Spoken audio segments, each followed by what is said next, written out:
दोस्तों नमस्कार, मैं हूं शैलेंद्र सिंह और आप देख रहे हैं हमारा YouTube चैनल शब्द शब्द शैलेंद्र सिंह।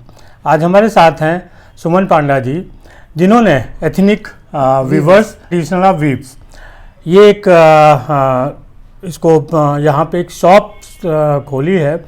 इनका उद्देश्य ये है कि जो गांव देहात और छोटी छोटी शहरों जगहों के लोग वीवर्स हैं, जो बुनाई करने वाले लोग हैं, वो बहुत सारी अच्छी अच्छी चीज़ें हिंदुस्तान के अलग अलग कोनों में अलग अलग ज़िलों में तैयार करते हैं। तो वहाँ से लेके और आप जैसे जो शहर के रहने वाले लोग हैं, जो उन चीज़ों को पसंद करते हैं, जो ट्रेडिशनल चीज़ें हैं और शुद्ध हैं, जिनमें किसी तरीके की मिलावट नहीं है, वो आप तक पहुँचा सकें।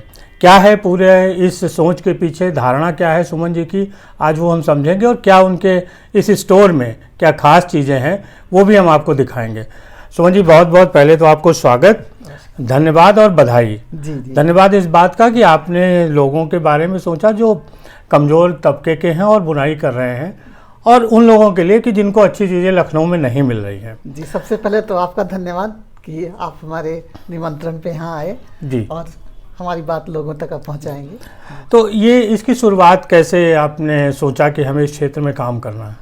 एक्चुअली इस मतलब परंपराओं से लगाव शुरू से था। हाँ। नॉट ओनली की क्लोथिंग से, कि हमारे परंपराओं में क्या भोजन बनता है, पारंपरिक चीज़ें हैं, कैसा पहनावा है, या क्या लोक गान लोकगीत है, तो उससे शुरू से बचपन से इंटरेस्ट था। तो इसी तरीके से मतलब हमने जो हमारा ये प्लांट से पिछला इंटरव्यू आपने लिया था, नेचर से जो जुड़ाव है, पर्यावरण से जो जुड़ाव है, तो उस फील्ड में काम किया, काफ़ी सामाजिक संस्थाओं के साथ भी जुड़ के किया। और इसके साथ साथ जो हमारा लगाव पारंपरिक भोजन के साथ साथ कपड़ों से था। अच्छा। तो वो शुरुआत में तो मैं अपने लिए लाती थी, फिर धीरे धीरे करके इधर 10 सालों में ऐसा हुआ कि कुछ मैं जैसे बाहर गई, किसी गांव में, किसी प्रदेश में, किसी दौरे पे अगर कहीं जाना हुआ, तो वहाँ के लोग पारंपरिक लोग, गांव के लोग क्या बुनते हैं, क्या बनाते हैं, तभी मैंने ताना बाना इसका ये सिस्टम समझा कि ये लोग इस तरीके से बुनते हैं, ये चीज़ है परंपरा की, ये इस धागे से बुनी जाती है, ये धागा ऐसा है। तो वो धीरे धीरे इंटरेस्ट बढ़ता गया। तो एक रिसर्च जैसा है ये, मतलब पूरी यात्रा है ये, कि इसको किस तरीके से आपको बोलूँ। सबसे पहले जो मुझे ये समझ में आई बात कि ये गुजरात के लोग हैं। हाँ। ये अजरक, इसको आप देख पा रहे होंगे। इसमें ये मोडाल सिल्क का कपड़ा है ये। हाँ। और इसमें छपाई पूरे जो है ये उन्हीं के कारीगरों के द्वारा की जाती है। अच्छा। इसमें डिज़ाइन जो लेते हैं वो किसी बिल्डिंग्स, जो पुरानी बिल्डिंग्स हैं, उसमें इनके छापे, उनकी जो भित्ति चित्र जो बनाए जाते थे, या जो वहाँ के देवी देवता हैं, इसमें देवी देवताओं का तो इस्तेमाल नहीं है, मुस्लिम कारीगरों द्वारा ये किया जाता है।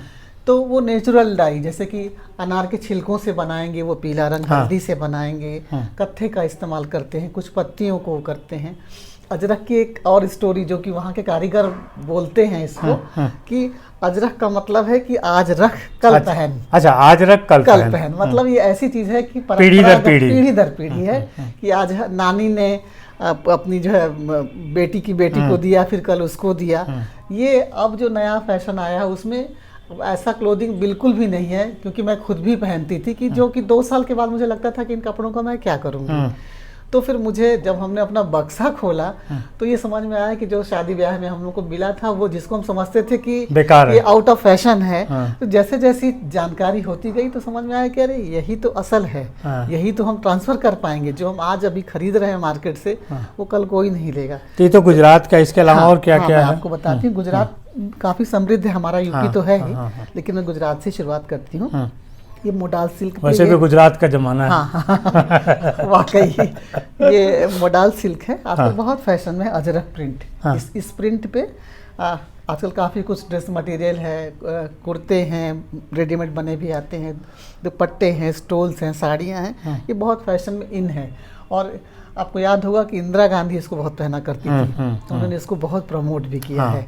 ये अजरक तो स्वतंत्रता कालीन इतिहास में उन्होंने विदेशी कपड़ों की खोली भी चलाई थी। देख रहे हो जैसे ये चौरस डिजाइन है, ये वहाँ की बिल्डिंग में आप देखेंगे ये बने हुए, ये ज्योमेट्रिकल जितना कुछ भी है, ये सब वहीं से लेते हैं, सब परंपरागत चीजें हैं। और आज इसको ऐसा है कि घर में आप हैंड वॉश करिए, प्रेस करिए, पहनिए, ड्राई क्लीन का भी इसमें कोई वो नहीं। तो इसमें साड़ी है, सलवार सूट है, दुपट्टे हैं, स्टोल्स हैं। अच्छा जी।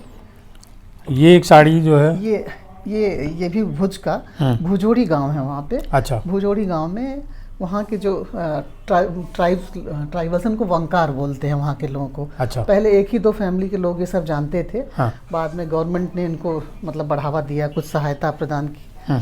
तो वहाँ के लोग ये कॉटन उगाते हैं, इसको काला कॉटन बोलते हैं। अच्छा। वहीं ये इससे थ्रेड बनाते हैं, थ्रेड को वहीं पे डाई करते हैं और वहीं ताना बाना लगा के इस टाइप के कपड़े ये बुनते हैं। और वहीं की औरतें इस पे आप देख रहे होंगे कढ़ाई करती हाँ, हैं। जैसे डिजाइन में कि ये त्रिकोण डिजाइन बनाएंगी या चौमुखा जिसको कहते हैं। वहाँ की औरतें ये मिरर वर्क और ये मिरर वर्क है। अच्छा।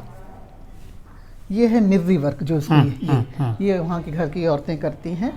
और ये कपड़ा आप चारे या गर्मी बरसात कभी भी पहनिए, ऑल वेदर गार्ड ऑल है। वेदर है। तो ये अगर हम ऐसा इसको पहनते हैं या करते हैं, एक तो आप परंपरागत आप दे सकते हैं दूसरों को, दूसरे उन गरीब की मदद भी कर करते सकते हैं। तो एक अच्छा मतलब काम है। इसमें वो बहुत अब तो काफ़ी चीज़ें आ गई हैं, टेसल्स देख रहे होंगे, वो खुद ही वहाँ की औरतें बनाती हैं। कितना कलरफुल है ये। पहले ये भी भुज का ही है। हाँ, वही चीज़ है ये। अच्छा। काला कॉटन है, कलर अलग है। तो ये पहले हम लोग जब वहाँ एक रन का महोत्सव जो होता था उसमें ही ये चीज़ें मिलती थी। लेकिन धीरे धीरे बाहर भी जाने लगी। अब थोड़ा मार्केट भी ओपन हो गया है तो अभी, लेकिन ये आती वहीं के बुनकरों से, वहाँ के जो बुनकर वंकार लोग हैं वही बनाते हैं। वही बनाते हैं, उन्हीं से मंगाती हूँ ये। अभी काफ़ी सुंदर कलर इसमें आने लगे। ये रेड पिंक है। और इसके अलावा भी आप पूरे ऑल ओवर इंडिया से जितने भी वीवर्स हैं उनसे डायरेक्टली संपर्क करके। ये कहाँ का है? हैदराबाद के पास पोचमपल्ली गांव है। अच्छा। वहाँ के ये जो कारीगर हैं डबल इक्कत का काम करते हैं। ये आपको प्योर का जितना भी आइटम मिलेगा, हैंड वोवन मिलेगा, हैंड पेंटेड मिलेगा, ये वहाँ का काम है। ये इसमें भी वीविंग है, छपाई है, इसमें प्रिंटिंग किसी भी कपड़ों में नहीं है। इसी तरीके कलर भी बहुत सुंदर इस्तेमाल करते हैं वो। और अपना ये चंदेरी तो आप जान ही रहे होंगे। चंदेरी का ये फेमस, ये चंदेरी का है। एक वो माहेश्वर वाला लावता, इससे तो सभी परिचित हैं, हमारे राजस्थान वाला काम है इससे। और एक लेकिन ये भी आजकल खूब पसंद किया जा रहा है। ये काफ़ी पसंद किया जा रहा है और रेट्स भी ऐसे हैं ये आपको रीजनेबल रेट पे मिल जाएगा। मतलब जितना भी है, जैसे कि जो बड़े ब्रांड्स हैं इनको प्रमोट तो कर रहे हैं लेकिन आम आदमी की पहुंच से थोड़ा दूर है। तो यहाँ बहुत ही मतलब ज़्यादा वो ना करके कि मतलब फैब इंडिया से या किसी बड़े ब्रांड से हम तुलना करके कि सभी तक पहुँच सके ये चीज़ और सभी को फ़ायदा हो, सभी को फ़ायदा हो। ये वेस्ट बंगाल का है। वहाँ पे एक गांव है धनिया खाल। अच्छा। वहाँ का कॉटन है। ये ममता बनर्जी भी पहनती है। तो क्या कास्ट है इसकी? ये किसी कॉस्ट आपको 2000 रुपये है। तो प्योर चीज़ अगर आपको मिल सकती है तो कोशिश यही हो कि हम प्योरिटी की तरफ जाएं। प्योरिटी की तरफ जाएं, सही बात है। क्वांटिटी चाहे कम हो लेकिन हम क्वालिटी की तरफ जाएं तो बेहतर रहेगा। ये आपको दिखा ही दिया था। और ये हैंड वोवन शॉल है। अच्छा। उलन है कॉटन? ये एक्चुअली फरवरी वाले वेदर के लिए है। ये दोनों आते हैं इसमें। इसमें दो धागा कॉटन का है, एक धागा उसका उलन का है, बाकी हाथ का काम है ये। इस तरीके से कोशिश यही है कि ऑल ओवर इंडिया से जितने भी बुनकर हैं उनसे संपर्क किया जाए, क्योंकि हर बुनकर 5 या 7 पीस तैयार करके दे पाता है। वो सब कलेक्ट करके एक ही छत के नीचे जो लोग इस टाइप की परंपरा वाली चीज़ों को पसंद करते हैं, अपने ट्रेडिशन को पसंद करते हैं, तो उनको सबको एक छत के नीचे ही एक रीजनेबल रेट पे मिल जाए। अच्छा। ऐसी कोशिश है हमारी। और कोई खास है जो आप दिखाना चाह रहे हैं? हाँ, वो माहेश्वर का दिखाइए। माहेश्वर वाला लाइए, ग्रीन वाली साड़ी। तो इसी तरीके से एक एक वीवर को अभी जोड़ रही हूँ। जिससे वो जुड़, जैसे कि जयपुर से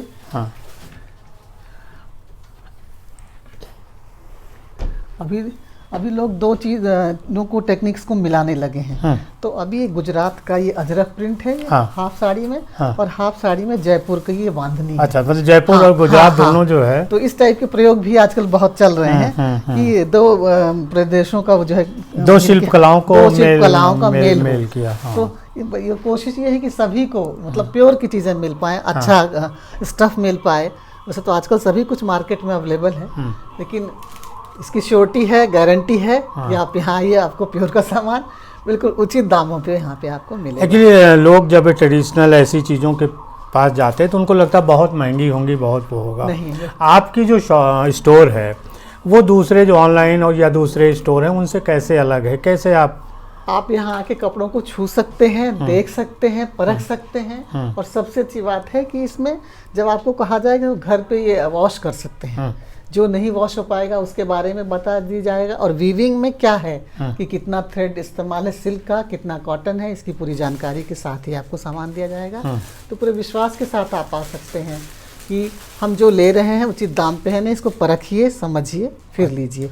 ऑनलाइन में वो पॉसिबल नहीं है। इस साला फीमेल्स के लिए है सब कुछ या मेल्स का भी कुछ आगे प्लान है? फिलहाल तो अभी महिलाओं के लिए ही है। हाँ। फिर देखती हूँ कैसा आगे, मतलब इस तरीके कैसा रन करता है, लोग कितना इसको पसंद करते हैं, फिर आगे मेल के बारे में देखा जाएगा और आपको भी यहाँ से शॉपिंग का मौका दिया जाएगा। अच्छा, जैसे रेडीमेड का कुछ कॉन्सेप्ट है या सेमी स्टिच, किस टाइप से सलवार सूट है? एक्चुअली सेमी स्टिच ही रखती हूँ, क्योंकि हम लोग का जो एज 30 के ऊपर के एज ग्रुप वाले तभी तक समझ पाते हैं इस बात को कि क्या ट्रेडिशन है, क्या अलग अलग प्रांत में किस टाइप की वीविंग्स है, क्या ताना बाना है। जैसे हम माहेश्वर में माहेश्वरी खरीदें, चंदेरी से चंदेरी लें, या पोचमपल्ली में डबल इक्कत है, ये सारी चीज़ें तो जब तक समझ में आती है, तो इस एज 35 से 60, 70, 80 के लोग हैं तो मोस्टली इसमें सिले हुए नहीं रहते हैं। अच्छा। क्योंकि और आगे अगर अपनी फिटिंग के हिसाब से बनवा लें, मोस्टली साड़ियाँ हैं, सलवार सूट्स हैं, तो अभी रेडीमेड का नहीं है। और आगे कोशिश ये रहेगी कि 10 लोगों को, 20 लोगों को और हम रोज़गार दे सकें। हम प्रिंटिंग जो स्क्रीन का से प्रिंटिंग होती है वो हम अपने किसी कारखाने में करा सकें। अच्छा, तो आगे जैसा होगा उसी तरीके से ये बढ़ेगा। आपको खुद भी पहनने का शौक रहा, आपने भी यही पहना हाँ, हुआ? मुझे परंपराओं से बराबर शौक, मतलब कोशिश ये रहती है कि कोई चीज़ किसी हाथ से बुनी हो, हाथ से छापी हुई हो, नेचुरल हो, तो इसका शौक शुरू से रहा है। अब आगे और परवान चढ़ रहा है, क्योंकि जितनी जिनकी जानकारी हो रही है, बहुत सारी चीज़ों को हम लोग भी नहीं पहले जानते थे कि ये भुजोड़ी क्या है, हस्तकला क्या है। ये है, चूँकि मैं होम साइंस की छात्रा रही हूँ, तो हम लोग तभी पहले भी वो स्क्रीन बना के और वो भिंडी को कट करके उससे डिज़ाइन बनाया करते थे। तो वही धीरे धीरे धीरे शौक आगे बढ़ता गया और यही शौक यहाँ तक लेके आया है। हम लोगों ने पिछली बातचीत बोनसाई पे और पेड़ पौधों पे की थी, और आपकी एक खासियत और है कि आपको गाने का भी शौक है, संगीत का शौक है। खाना की परंपरा से जुड़ी जितनी भी चीज़ें हैं, वो इवन के भित्ति चित्र जो दीवार पे बनाए जाते हैं गोबर से लीप के, उसमें क्या क्या बनता है, गोबर में क्या चीज़ें बनती हैं, तो वो जितनी परंपरा वाली चीज़ें हैं उनमें सब में लगाव है मुझे। उसी का एक उदाहरण ये भी है। तो कोई परंपरा की 2 लाइन सुनाएंगी?